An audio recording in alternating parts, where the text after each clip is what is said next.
Hello friends, आज हम आपको बताएंगे प्रोकैरियोटिक कोशिका और यूकैरियोटिक कोशिका के बारे में। तो फ्रेंड्स, अगर आपने हमारा पिछला वीडियो नहीं देखा है तो हमने लिंक डिस्क्रिप्शन बॉक्स में दे दिया है, आप वहां से जाके वॉच कर सकते हैं। तो हम अपने टॉपिक पर आते हैं, कोशिका के प्रकार। आज हम आपको पढ़ाएंगे क्या, कोशिका के प्रकार। कोशिका देखिए हमारी 2 टाइप्स की होती है, एक होता है प्रोकैरियोटिक कोशिका और दूसरा होता है यूकैरियोटिक कोशिका। तो प्रोकैरियोटिक और यूकैरियोटिक को समझने से पहले हम जंतु कोशिका को समझते हैं कि जंतु कोशिका का स्ट्रक्चर कैसे होता है। तो देखिए यहाँ पे हम उसका स्ट्रक्चर बनाते हैं, जंतु कोशिका का स्ट्रक्चर। यहाँ पे देखिए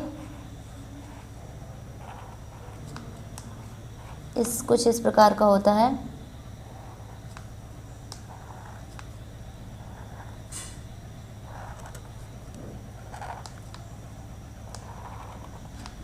ये देखिए कुछ इस प्रकार का होता है हमारा जंतु कोशिका का स्ट्रक्चर।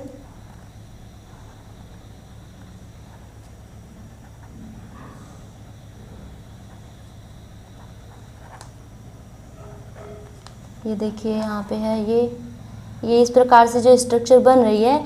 तो देखिए ये हमने बनाया क्या, जंतु कोशिका। अब देखिए ये क्या है, जंतु कोशिका। ये है हमारा जंतु कोशिका। अब देखिए इस जंतु कोशिका के ये जो पार्ट है, ये वाला जो पार्ट है, इसको कहते हैं प्लाज्मा झिल्ली। ये एक झिल्ली नुमा संरचना होती है, इसे क्या कहते हैं, प्लाज्मा झिल्ली कहते हैं। और ये जो देख रहे हैं आप, इसको कहते हैं रसांकुर। इसे कहते हैं क्या, रसांकुर। ठीक है। तो अब देखिए इस जंतु कोशिका के दो पार्ट होंगे। एक होगा, पहला होगा हमारा कोशिका द्रव्य, कोशिका द्रव्य, और दूसरा होगा केंद्रक। इसे हम कहेंगे साइटोप्लाज्म और इसे कहेंगे न्यूक्लियस। तो न्यूक्लियस हमारा बीच में होता है, ये हमने आपको पहले ही बता रखा है।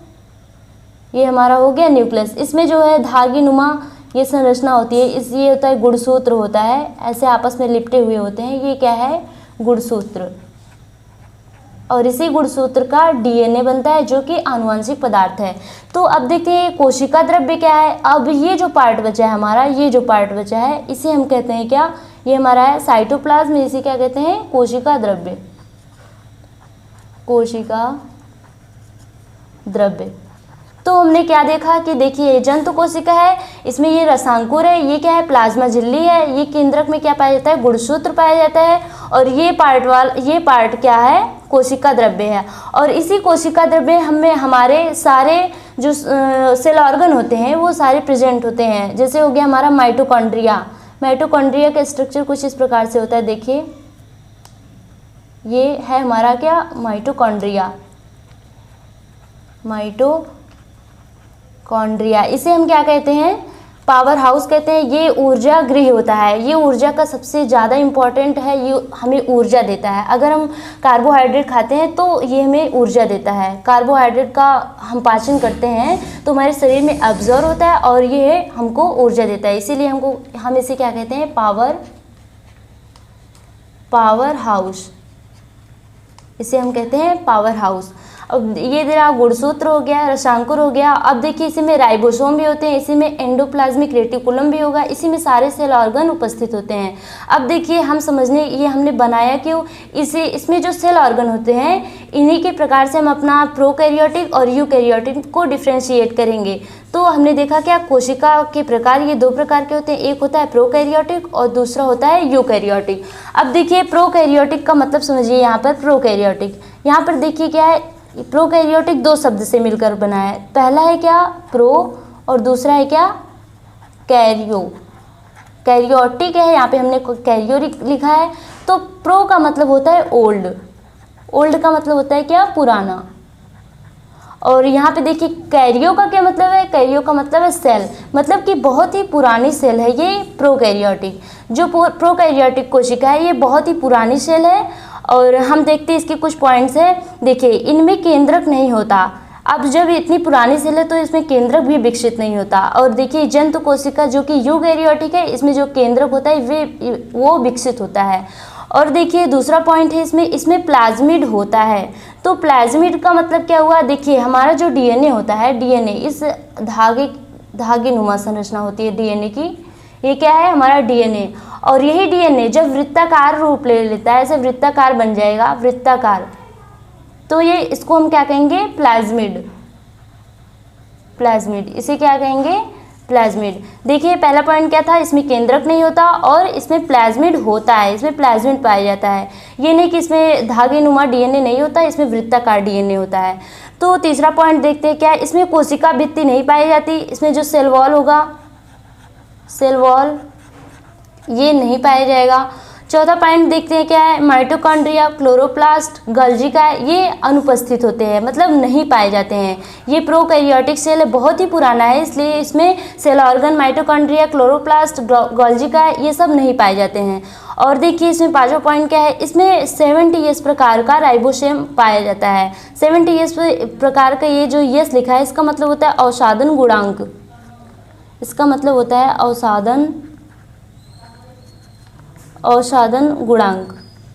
अब ये अवसादन गुणांक क्या है, ये जब हम आपको राइबोसोम बताएंगे, एक एक सेल ऑर्गन हम पढ़ेंगे डिटेल में, तो हम आपको बताएंगे ये 70S क्या होता है और 80S है। ये दो प्रकार का होता है, एक होता है 70S और दूसरा होता है 80S। ये दो प्रकार का होता है, ये हम आपको बताएंगे जब हम डिटेल में सभी सेल ऑर्गन को पढ़ेंगे। तो अब देखिए छठवां पॉइंट क्या है, हिस्टोन प्रोटीन। ये जो है हिस्टोन प्रोटीन इसमें अनुपस्थित होती है और इसमें प्लाज्मा झिल्ली इसमें उपस्थित होती है।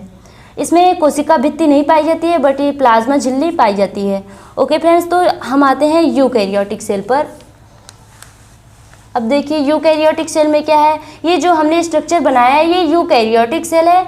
अब देखिए इसमें पहला पॉइंट क्या है, इनमें सुस्पष्ट केंद्रक पाया जाता है। अब इसका मतलब एक बार आप समझ लीजिए, यूकैरियोटिक क्या है, यूकैरियोटिक सेल। यूकैरियोटिक का मतलब होता है बहुत ही एडवांस सेल होते हैं, इनमें सब कुछ विकसित होता है। अब देखते हैं पहला पॉइंट क्या है हमारा, इनमें सुस्पष्ट केंद्रक पाया जाता है। अब देखिए हमने यहाँ पर क्या बनाया है, केंद्रक बनाया ही है। आनुवंशिक पदार्थ डीएनए और न्यूक्लिक अम्ल होता है। ये देखिए डीएनए रहा हमारा, डीएनए से क्या बिल्कुल बनता है, गुणसूत्र से क्या बन के मिलता है, डीएनए बनता है, गुणसूत्र से मिलकर डीएनए बनता है। यहाँ पर देखिए आनुवंशिक पदार्थ डीएनए और न्यूक्लिक अम्ल होता है, तो यहाँ पे हमने आपको दिखाया। अब देखिए क्या है,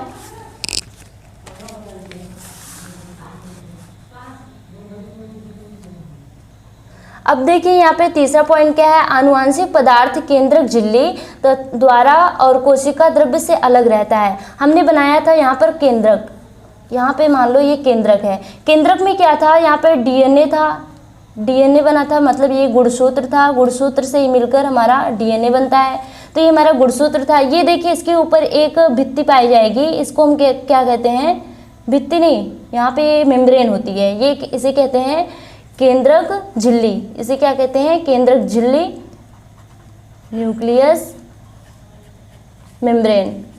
इसे हम क्या कहते हैं, न्यूक्लियस मेम्ब्रेन कहते हैं। मेम्ब्रेन का मतलब होता है झिल्ली होता है, और ये न्यूक्लियस मेम्ब्रेन है, इसके ऊपर पाई जाएगी। हमने यहाँ पर मान लो ये जंतु कोशिका का स्ट्रक्चर यहाँ पे हमने बनाया था, तो यहाँ पर क्या लिखा है, आनुवंशिक पदार्थ जो होता है केंद्रक झिल्ली द्वारा कोशिका द्रव्य से अलग रहता है। ये कोशिका द्रव्य था हमारा और ये केंद्रक झिल्ली आ गई, तो ये केंद्रक झिल्ली और कोशिका द्रव्य से अलग होता है। अब देखिए चौथा पॉइंट क्या है हमारा, कोशिकांग जैसे माइटोकॉन्ड्रिया, गोल्गी, राइबोसोम आदि इसमें पाए जाते हैं। हमने स्ट्रक्चर बना के ये देख लिया है। अब देखिए इसमें प्लाज्मा झिल्ली ये उपस्थित होती है, प्लाज्मा झिल्ली को हमने बनाया था, सेल मेम्ब्रेन होती है। और राइबोसोम इसमें 80S प्रकार का पाया जाता है, और प्रोकैरियोटिक जो सेल होती है उसमें 70S प्रकार का राइबोसोम पाया जाता है। अब देखिए यहाँ पर हमने कुछ विशेषता बताई है प्रोकैरियोटिक और यूकैरियोटिक सेल की। तो यहाँ पर देखिए प्लाज्मा झिल्ली प्रोकैरियोटिक में क्या होगी, उपस्थित होगी। हमने क्या बताया है, देखिए यहाँ पे हमने क्या बताया है, प्लाज्मा झिल्ली जो है ये उपस्थित है। और देखिए इसमें भी उपस्थित होती है, इसमें भी ये प्लाज्मा झिल्ली उपस्थित होती है यूकैरियोटिक सेल में। तो हमने क्या देखा, कि प्लाज्मा झिल्ली जो होती है इसमें भी उपस्थित है और इसमें भी उपस्थित है। कोशिका भित्ति जो है इसमें महीन एमिनो शुगर्स की बनी होती है और इसमें देखो प्रोकैरियोटिक सेल में ये महीन एमिनो शुगर्स की बनी होती है और यूकैरियोटिक सेल में जंतु कोशिका अनुपस्थित होती है, मतलब जंतु कोशिका में कोशिका भित्ति नहीं पाई जाती है, जबकि पादप कोशिका में कोशिका भित्ति उपस्थित होती है जो कि सेलुलोज की बनी होती है और कीटो में किसकी बनी होती है, काइटिन की बनी होती है। अब देखिए हमारा तीसरा सेल ऑर्गन क्या है, राइबोसोम। राइबोसोम इसमें 70S प्रकार का होता है, इसमें 80S प्रकार का होता है। ये देखिए हमने देखा 80S प्रकार का और प्रोकैरियोटिक में क्या देखा, 70S प्रकार का। अब देखिए यहाँ पे रिक्तिका इसमें अनुपस्थित होती है और इसमें उपस्थित होती है। इसमें उपस्थित होगी पादपों में ये रिक्तिका उपस्थित होती है, इसमें रिक्तिका नहीं होती है। अब इसमें देखिए हमारा सेल ऑर्गन 1 2 3 4 5, ये कौन सा है, 5 है। तो माइटोकॉन्ड्रिया देखिए इसमें अनुपस्थित होता है और इसमें उपस्थित होता है। एंडोप्लाज्मिक रेटिकुलम, इसको क्या कहते हैं, अंतःप्रदिव्य जालिका, इसको कहते हैं अंतःप्रदिव्य जालिका। ये अनुपस्थित होता है, इसमें उपस्थित होता है, इसमें नहीं रहता, इसमें रहता है। और इसमें केंद्रक देखिए, केंद्रक न्यूक्लियस इनमें अल्प विकसित होता है। प्रोकैरियोटिक में बिल्कुल डॉट जैसा होगा जो कि बाद में समाप्त हो जाता है और इसमें उपस्थित होता है। गुणसूत्र देखिए, इसमें थोड़ा सा हम ऊपर कर लेते हैं, ये देखिए गुणसूत्र इसमें वृत्ताकार डीएनए के रूप में होता है जिसे हम क्या कहते हैं, प्लाज्मिड कहते हैं और इसमें उपस्थित धागीनुमा संरचना जिसे हम गुणसूत्र कहते हैं, इसे हम गुणसूत्र कहेंगे और क्या इसमें प्लाज्मिड कहेंगे। और देखिए इसमें आनुवंशिक पदार्थ क्या होता है, आनुवंशिक पदार्थ इसमें डीएनए होता है और इसमें भी डीएनए ही होता है। और देखिए हम इसका उदाहरण देखते हैं क्या है, उदाहरण देखिए हमारा क्या है, उदाहरण इसमें है बैक्टीरिया, नीली हरी शैवाल, माइकोप्लाज्मा, इसमें है मेटाजोआ, प्रोटोजोआ आदि। इसमें क्या है फ्रेंड्स, इसमें है मेटाजोआ, प्रोटोजोआ और कई सारे सेल्स आते हैं। सो फ्रेंड्स हम अपना वीडियो यहीं पर समाप्त करते हैं। अगर आपको ये वीडियो पसंद आई हो तो इसे लाइक कर दें और ऐसे ही बायोलॉजी की इंटरेस्टिंग जानकारी के लिए हमारे चैनल को सब्सक्राइब कर दें। Thank you friends.